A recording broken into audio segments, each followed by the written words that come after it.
স্বপ্নে বিয়ে এবং নামাজ দেখলে কি হয়?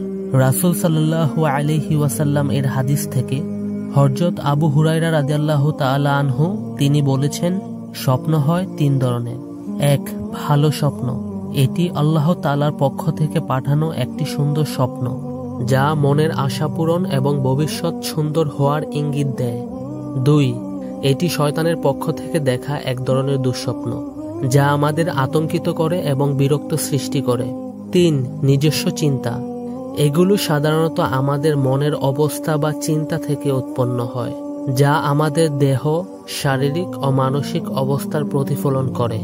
ইসলামিক স্কলারদের মতে স্বপ্নে নামাজ পড়া অনেক গুরুত্বপূর্ণ হতে পারে, কারণ এটি সাধারণত মনের আশা পূরণের একটি ইঙ্গিত।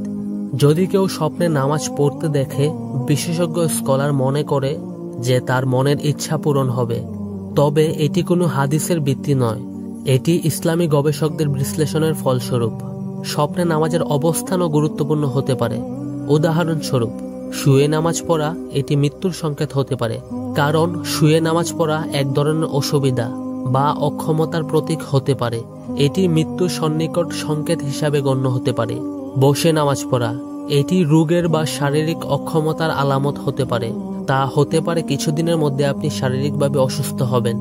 পূর্ব দিকে নামাজ পড়া, পূর্ব দিকে নামাজ পড়া হজ করার সম্ভাবনার ইঙ্গিত হতে পারে। বড় জামাতে নামাজ পড়া এটি আল্লাহর রহমতের বড় একটি প্রতীক হতে পারে। জামাতে নামাজ পড়া আল্লাহর সন্তুষ্টি এবং সমৃদ্ধির ইঙ্গিত।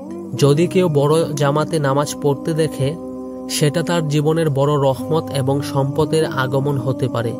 ইমাম হয়ে বড় জামাতে নামাজ পড়া এটি লিডারশিপের এবং বড় দায়িত্বের প্রতীক হতে পারে। যদি আপনি স্বপ্নে বড় জামাতের ইমাম হন, তা হতে পারে আপনার জীবনে বড় ধরনের নেতৃত্ব আসবে এবং আল্লাহ আপনাকে বড় রহমত দান করবেন। স্বপ্নে বিয়ে দেখলে কি হয়?